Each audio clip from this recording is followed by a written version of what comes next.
аймақ сахналарына аударайық. Дәстүр мен шығармашылық қуаттың қайнар көзі.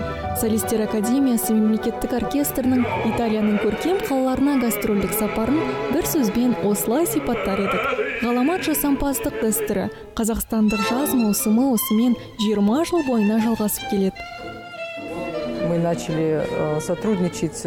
Біз 1998-2000 жылдан бері Италияның Велия Классикс агенттігімен тығыз іскерлік қарым-қатынаста болдық. Сол кезден бері агенттік ұйымдастырған түрлі фестивальдар мен концерттерде Германия, Франция, ақштан келген әріптестерімізбен бірге өнер көрсетіп келеміз. Бұл жолғы гастрольдік сапар Италияның көрікті аймақтарына арналды.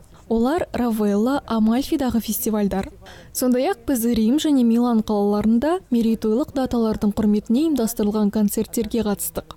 Алайда биылғы сапарымыз рухани жаңғыру бағдарламасына, әсіресе италиялық көрерменнің қазақ музыкасымен, орындаушылармен таныстығына арналады. Қазақстан Республикасы Мәдениет және спорт министрлігі және Қазақ концерт мемлекеттік концерт ұйымының қолдауымен өткен гастрольдік сапар бірнеше аптаға созылды. Өнерпаздарды күнде сан түрлі ерекше сахналар күтіп тұрды. Солистер академиясының музыкалық туындылары өзен жағасында, көне ғибадатханалар мен музейлерде орындалды. Ал концерт аралығында жүздеген шақырым жол, қонақ үйлер, ұзақ дайындықтар. Бүгін гастрольдік сапардың соңғы күні. Музыканттардың көңіл күйлері өзен жақтан ескен самал жел іспетті құбылмалы. Бір жағынан ерекше жеңілдік сезіледі, себебі ұзақ саяхат мәресіне жетіп келеді. Ал екінші жағынан ішкі мұң да бар.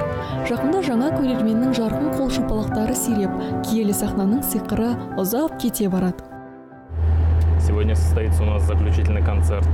Бүгін биылғы жылы Италияда беретін ең ақырғы концертіміз өтетін болады. Және де алдағы концерттер сынды сәтті өтеді деп үміттенемін. Барша өзімнің әріптестеріме, барлық музыканттарға сәттілік тілеймін және Италия бізді келесі жылы тағы шақырады деген ойдамын. Сол кезде біз тағы бір мәрте Италияда, Қазақстанда танытатын боламыз. Большим успехом.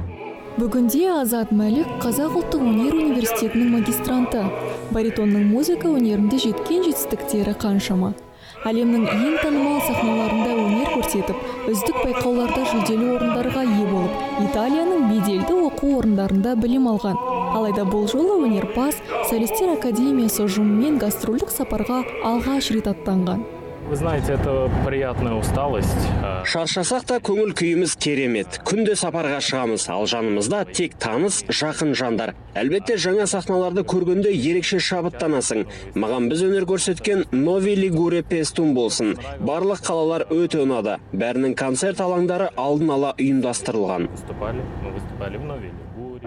Қазақстандық оркестрді құшақ жая қарсы алған қалалардың тізіміндегі ең соңғысы Ариана Ирпина. Солистер академиясының 2018 жылғы италиялық гастрольдік сапары дәл осы шаһарда тамамдалмақ.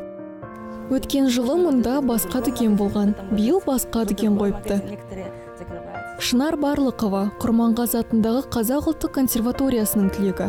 Оркестрде 10 жылдан астам уақыт қызмет етеді. Содан бері жыл сайын жаз мезгілінде Ариана Ирпина фестивалінің көрермендері Шынардың скрипкасының дыбысына тәнті болып келеді. Жергілікті көрермен бізді өте жылы қабылдайды. Әсіресе домбырамен халық әндерін орындаушыларды, ұлттық музыкамызды ұнатады. Бұл жылғы бағдарлама ерекше. Барлық концертте домбыра, қобызбен орындалатын әуендер болады.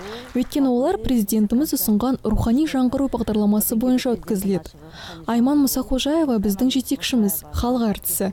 Ол кісіні жергілікті халық сүйіп тыңдайды және өте жақсы көреді. Ариана Ирпина Апеннин түбегінің нақ ортасында. 3 таулы белесте орын тепкен шағын тұрғын үйлердің жиынтығы. Шаһар 10 ғасырдан бері келе жатыр. Алайда көне архитектуралық ескерткіштер сирек кездеседі. Себебі жер сілкіністері адам қолмен тұрғызылған ғимараттарды жер бетінен еш аяусыз өшіріп тастайды. Десе де шаһарға саяхаттап келушілердің қатары көп. Мұнда тек ескі қаланың жұқанасында суретке түсу үшін ғана емес, түрлі фестивальдарға да арнайы сапарлап келеді.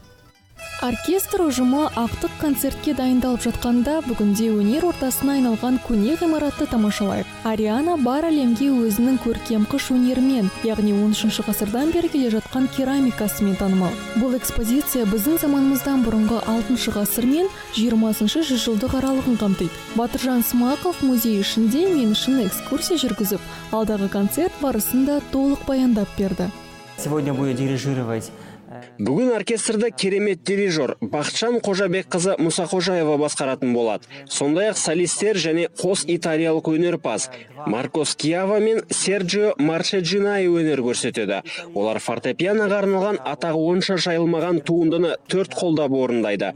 Бүгінгі концерт таза классикалық стильде өтетін болады. Оның барысында Моцарт, Вивальди, Гендельдің туындылары, француз әуендері шырқалмақ. Батыржан опера әншісі, бірегей, ерекше дауыс иесі, Қазақ ұлттық өнер университетінің оқытушысы.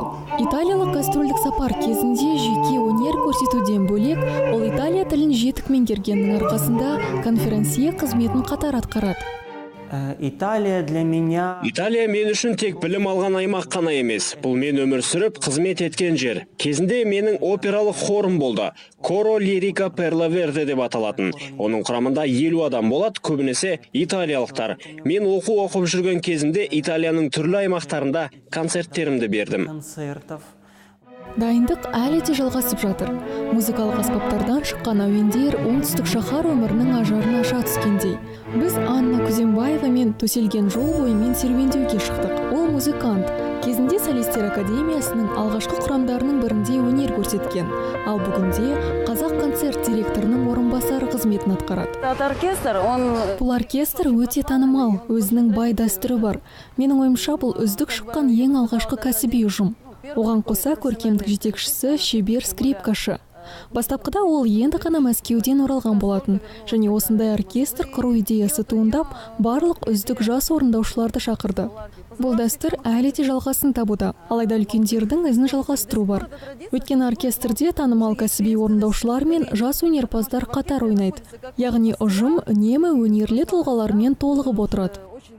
Отандағы көрермендерден қабылданатын сүйіспеншілік пен құрметтен бөлек, оркестр шетелдерде Қазақстанның музыкалық өнері мен орындаушылық дәстүрлерін паш етіп, халықаралық мәдени қарым-қатынасты қалыптастырады. Сондай-ақ әлемдік аренада өз туындыларын ерекше мақтанышпен тарту етеді. Сюда интересен концерт, когда Әртүрлі музыкалық туындыларға толы концерт қай кезде де көрерменнің қызығушылығын тудыратыны рас. Сондықтан бізбен бірге үнемі дәстүрлі ән орындаушылары сапарлайды. Бұл жолы көптеген байқаулардың лауреаты, баритон, әнші Асқар Мұқият әрбір концертті ашып береді. Әлемдік классика туындыларын орындай алуымыз ол ортақ мәдени жетістігіміз болып саналады. Ал өз мәдениетіміз бен өнерімізді ұсына алсақ, шетелдіктерді шынымен де таң қалдыра аламыз.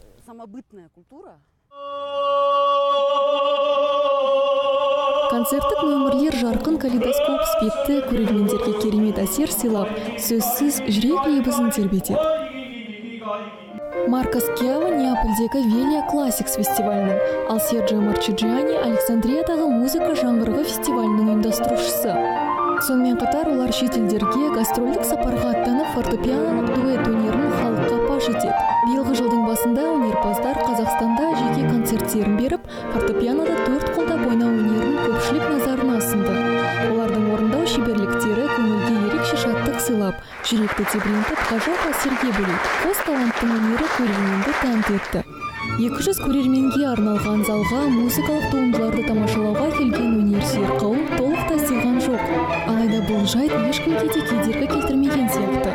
Музыка өнерін аса қадірлейтін жандар оркестр туындыларын музейдің сыртқы жағындағы алаңқайда отырып тыңдады. Жер-жиһанның өнерпаздарын бір арнада тоғыстыратын 14 жылдық тарихы бар Ариана Ирпина фестивалі дәстүр бойынша музейде немесе кафедралы шіркеу залдарында өткізіледі. Бұл жердің акустикасы ғажап, және Италия халқы үшін бұдан артық еш нәрсенің де керегі жоқ сияқты.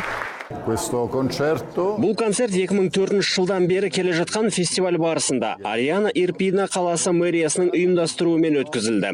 Біз бүгінгі өнер көрсеткен қазақстандық оркестр сынды көптеген оркестрлер мен жаңа ұжымдарды шақырамыз.